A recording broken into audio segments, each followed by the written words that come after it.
Welcome to Forthright. I'm Sulani Madsen, bringing you commentary on a column, pushing back on a couple of columns published in The Inlander and the Spokesman-Review. Links to those columns are in the resources list under the video link in the Substack if you'd like to see what triggered the reaction. Not because I was triggered the way that word is used by so many on the left, but because reading The Inlander's breathless news and then the follow-up by Sean Vestal left me rolling my eyes. First, the column written in response. Published Thursday, June 22nd, 2023, in the Spokesman-Review and headlined, "Shocking News, There's Politics in Government." Members of the local progressive media have recently broken the news that Republican-leaning staff and political consultants intersect on local, state, and national campaigns. Sometimes they might even help each other figure stuff out, like making suggestions on how to improve a piece of writing. And while it's admitted that Democrats connect and collaborate too, it's somehow sinister when the GOP team does it. Of course, people with common political interests talk to each other. Of course, they tap common pools of talent, just like managers in any occupation. Breathlessly breaking news about silken threads of a dark web of national politics entangling local politicians is disgruntled Spidey spin. One columnist painted Representative Cathy McMorris Rodgers as lurking at the center of a well-oiled political machine, quietly pulling strings to support Mayor Nadine Woodward in her re-election campaign. It was a pretty partisan perspective. Or, as Senator Mark Schessler, Republican of Ritzville, describes it, Sean Vestal should be registered as an in-kind contributor to Lisa Brown's campaign for mayor. The silliest evidence of this shadowy web was reported by The Inlander. A college student working part-time posting on social media for two campaigns accidentally posted a tweet for McMorris Rodgers to Woodward's account and then quickly fixed it. It's the equivalent of a waitress mixing up a lunch order on a split ticket at the Onion. The story was a nothing burger. But there is another political pitch circulating to local media with a little more meat to it. This week, several batches of emails from a public records request to the city of Spokane were forwarded to me. In 2020 to 2022, mayoral candidate Lisa Brown's husband, Brian McClatchy, was clearly networking with his wife from his position as policy advisor to the Spokane City Council and her position as director of the Department of Commerce, manager of state money available to cities. Lots of local Democrats were included on the threads for meetings he set up, and why not CC the head of commerce to keep a state official up to speed on the local situation? Looks like an efficient way to cut through red tape. Or it could be described as the operation of a slick statewide Democratic political machine binding local politics to a governor who likes to hold on to power from his tower in Olympia, using state money to influence the narrative around his protege as she runs for mayor. See how easy it is to spin a news narrative? A few key adjectives here, a selective emphasis there, and you've spun your web. Ostensibly non-political organizations like the Smith Barbieri Progressive Fund are another thread in the warp and weft of Spokane's political fabric. Trustees are Sharon Smith, chairwoman of the Spokane County Democrats in 2005-2006, and vice chair of the Washington State Democratic Party in 2009-2010, and her husband, 2004 congressional candidate Don Barbieri. Barbieri has maintained his interest in national politics by donating to Representative Pramila Jayapal, chair of the House Progressive Caucus, and Senator Bernie Sanders, self-proclaimed socialist. Smith and Barbieri are still treated as a Democratic power couple in Spokane, although they no longer live here, according to their website. Smith is reputed to wield her donations to Spokane area charitable causes with an eye to political as well as philanthropic impact. She provided key funding to the Camp Hope protest until the state stepped in and extended support to the end of the state's fiscal year. Coincidentally, it meant a contentious political issue overlapped the start of the mayoral race. Could be another nothing burger, or it could be a full meal deal. Hard to say when no one talks about it publicly. We can only pretend to be shocked to discover there's politics going on. As partisan leanings have become more obvious in nonpartisan municipal races, political parties have become more involved, and that's not surprising.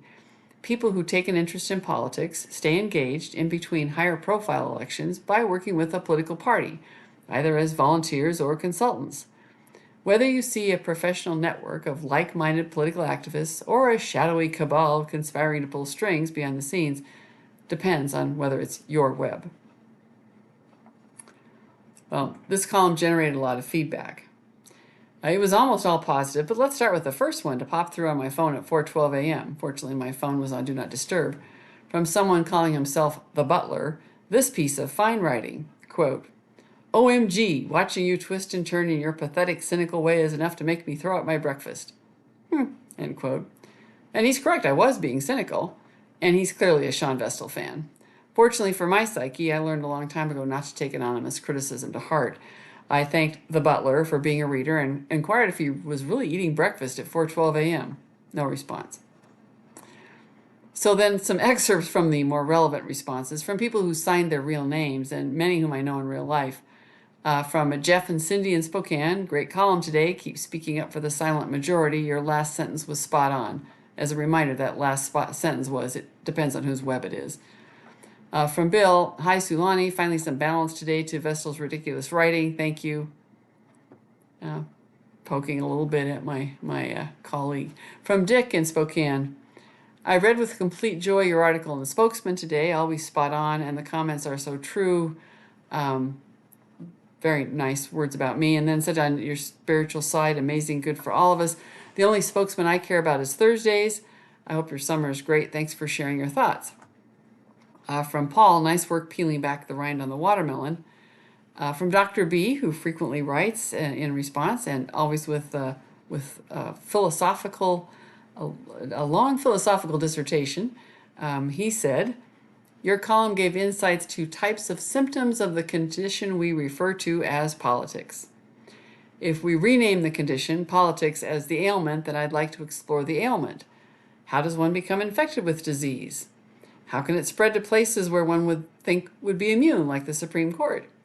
You use the descriptor spin to suggest a purposeful attempt to bend objective things into subjective things. And then he goes on to say there's two culprits to that spin. One is human nature and one is Lucifer.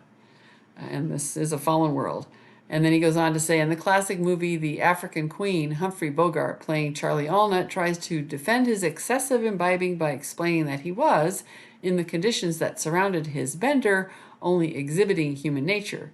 Katharine Hepburn, playing the role of a sister to the deceased reverend, makes the rebuttal that needs to be the rallying call around which ailments, such as politics, are confronted. And he paraphrases, Mr. Allnut, human nature is what we have been put on earth to rise above. Human nature is inherently selfish, always self-serving. Only by controlling and refining those selfish impulses can a person and correspondingly a society become selfless, ministering to the welfare of others individually and collectively. And he goes on to say, perhaps we're going to have a divine epiphany of how this politics works. Politics is about selfishness, really. And finally, from Hal, good morning. Another great column yesterday. Sean has long been guilty of cherry-picking information, leaving out important facts that refute his allegations. He has done great harm to our local police department over the past decade. As a result, a great many good officers are retiring, and the time-honored policy of having sons follow their fathers into law enforcement is over.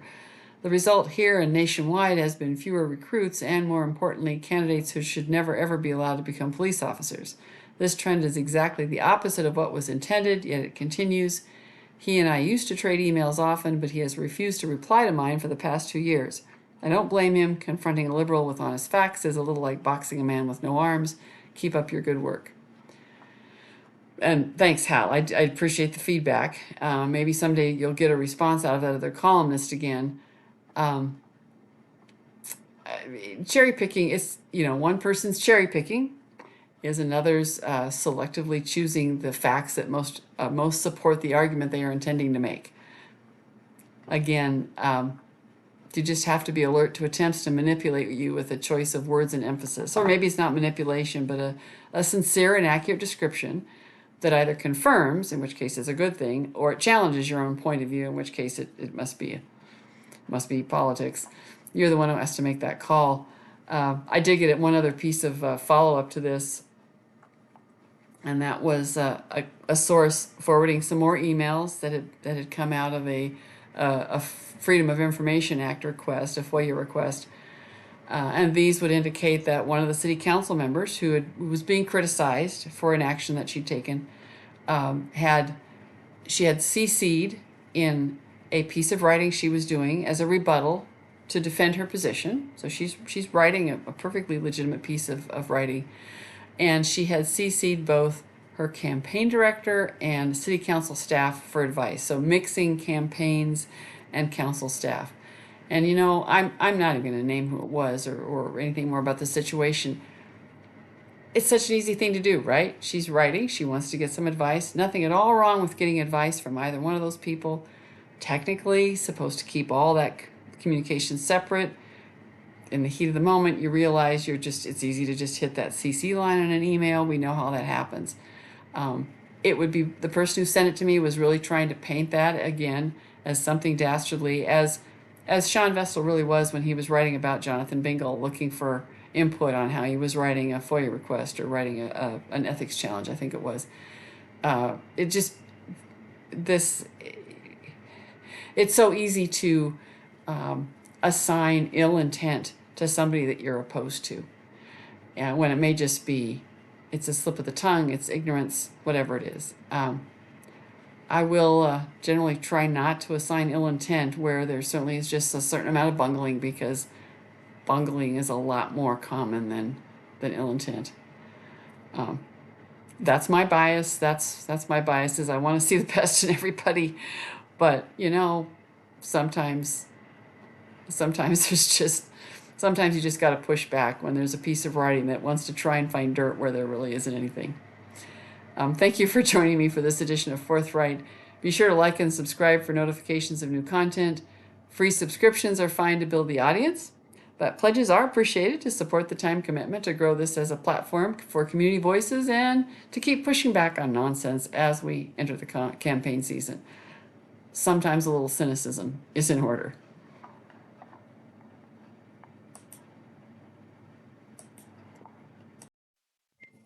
And a quick postscript. I just realized that wasn't really fair of me to say that I wasn't going to name the council member who had mixed up her campaign and her city council staff in looking for advice on a piece of writing. When I mentioned Jonathan Bingle, because he was called out by Sean Vestal, I got to mention it was Betsy Wilkerson she was writing to defend herself in a situation where she'd been accused of not being forthcoming about some security video. I can see actually both her sides and the police side. I don't think that's a big deal. But they were both doing what politicians do. They're looking for advice on writing, and they're giving it to staff or giving it to colleagues. In Jonathan's case, he was sending it to people that he knew was outside the city council email thread. Betsy mixed up the email thread. Doesn't really matter. And now I feel I've treated them both fairly.